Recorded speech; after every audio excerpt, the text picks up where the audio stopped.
Saudara-saudara yang kekasih di dalam nama Tuhan kita Yesus Kristus, marilah kita membacakan firman Tuhan yang tertulis pada kitab Kejadian pasal 14 ayat 19 sampai 20. Demikian. Lalu ia memberkati Abram, katanya, diberkatilah kiranya Abram oleh Allah yang Maha Tinggi, pencipta langit dan bumi, dan terpujilah Allah yang Maha Tinggi, yang telah menyerahkan musuhmu ke tanganmu. Lalu Abram memberikan kepadanya 1/10 dari semuanya. Demikian pembacaan firman Tuhan. Saya mau menyampaikan kepada kita semua bahwa ini adalah sebuah kisah di mana ketika seorang raja yang bernama Kedorlaomer, ini nama seorang raja yang berkuasa di daerah timur, kekuasaannya meliputi banyak kerajaan kecil pada waktu zaman Abram. Abram ketika itu belum menjadi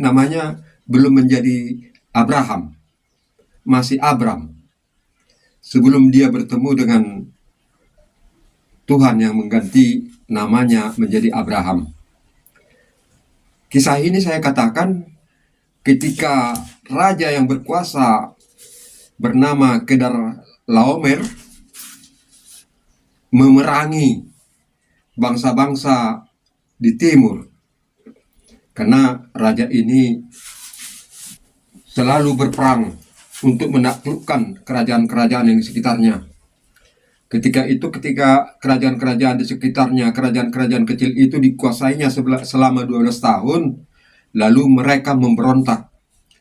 Mereka memberontak merasa kurang adil atau bagaimana, sehingga pemberontakan itu terjadilah peperangan yang sangat sengit, merembet peperangan itu kemana-mana, sehingga sampai ke daerah Sodom dan Gomora. Di daerah Sodom tempat tinggal Lot, anak daripada saudara Abram.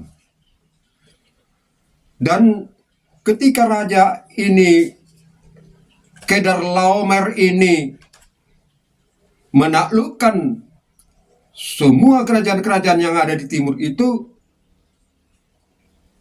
termasuk kerajaan yang ada di Sodom, maka Lot, anak daripada saudara Abram itu pun ditawan, dan harta-harta mereka itu dijarah semuanya. Orang yang masih hidup ditawan, termasuk anak-anak, perempuan, semua ditawan. Maka kedengaranlah berita ini ke telinga daripada Abram. Lalu Abram mengumpulkan pasukannya sebanyak 300 orang lebih, tentara yang sudah terlatih. Waktu itu sebenarnya bukan tentara, namanya pendekar-pendekar yang sudah terlatih, hamba daripada Abram. Lalu mereka menyerang Raja Kedorlaomer yang menawan Lot, yaitu anak daripada saudara Abram. Jadi Abram ini membela saudaranya. Kalau yang lain-lain itu diperangi, mungkin Abram tidak ikut campur. Tapi karena saudaranya ikut ditawan, yang tinggal di daerah Sodom dan Gomora, di daerah Sodom, maka Abram pun dengan segera memerangi orang yang menawan, kerajaan yang menawan saudaranya. Lalu dalam peperangan itu ternyata Abram bisa memenangkan peperangan itu. Karena memang Abram selalu diberkati Tuhan. Abram itu dilindungi oleh Tuhan karena Abram adalah orang yang setia kepada Tuhan Allah. Kemudian setelah kembali Abram dari peperangan itu, di mana pasukan daripada kerajaan Sodom tinggal separuh, tinggal setengahnya yang melarikan diri ke gunung, menyelamatkan diri.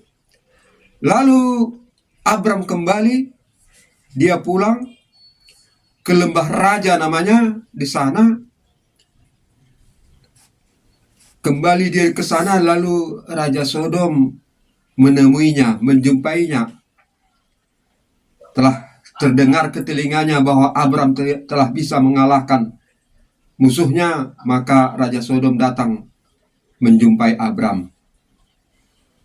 Dia memohon kepada Abram, ambillah harta itu semuanya, tapi kembalikanlah hambaku yang masih hidup, rakyatnya yang masih hidup. Lalu Abram berjanji, saya tidak akan mengambil hartamu itu. Ambillah hartamu itu kembali, saya tidak akan mengambilnya. Kembalilah itu kepadamu. Jangan-jangan nanti kau beranggapan bahwa kaulah yang membuat aku kaya. Kira-kira begitu perkataan Abram.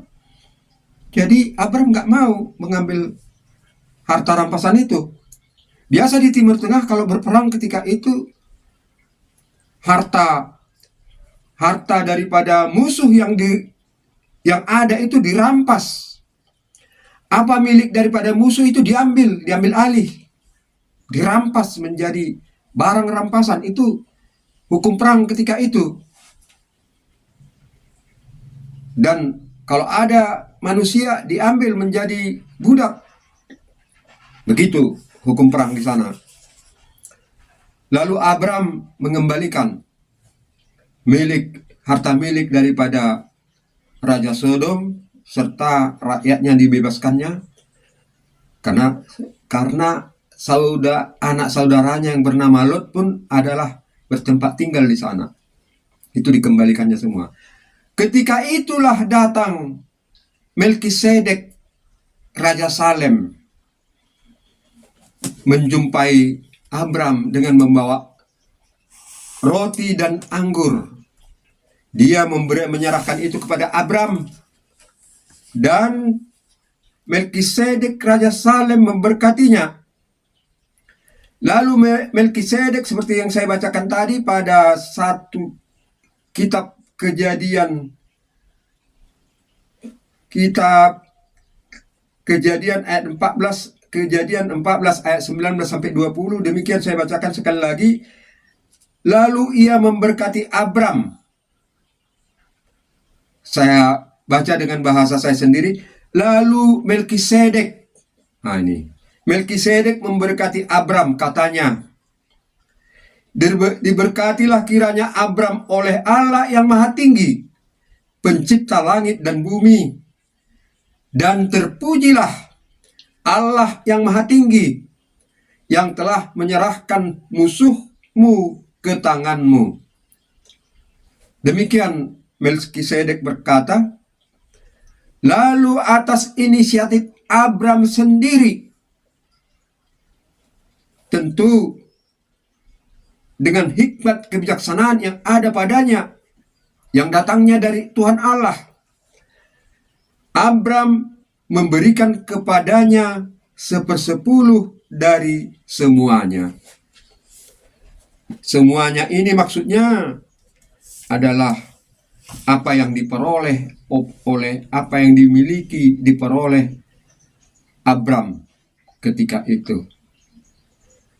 Demikian Bapak dan Ibu, saudara-saudari sekalian, kalau nats ini tadi menceritakan peperangan antara Abram dengan orang yang memusuhi dia, orang yang menyerang saudaranya. Abram bersikap terhadap orang yang menyerang saudaranya. dia akan membela habis-habisan. Bapak dan Ibu saudara-saudari sekalian, bukan hanya tempo dulu, bukan hanya zaman dahulu kala, peperangan sering terjadi di daerah Timur Tengah, termasuk zaman sekarang ini juga sering terjadi peperangan. Sebab dalam berita, kita dapat berita dari media sosial atau sosial media, media massa, pada tanggal 7 Oktober tahun ini telah terjadi penyerangan oleh Hamas. Hamas itu adalah sekelompok yang menamakan diri kelompok Hamas, itu telah menyerang Israel dari jalur Gaza. Nah, bagaimanakah sikap Israel, yaitu keturunan daripada Yakub? Sama seperti Abraham tadi, mereka mempunyai sikap untuk membela saudaranya, untuk membela saudaranya daripada serangan-serangan musuh. Nah, itulah yang terjadi pada tanggal 7 Oktober yang lalu. Begitu Hamas menyerang Israel atau keturunan daripada Yakub, maka keturunan Yakub mempunyai sikap untuk membela diri dan langsung menyerang, karena mereka punya prinsip mata ganti mata, gigi ganti gigi. Itu ajaran hukum Taurat mereka.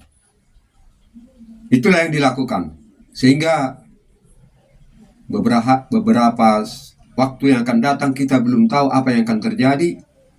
Tapi yang jelas mereka punya prinsip seperti itu.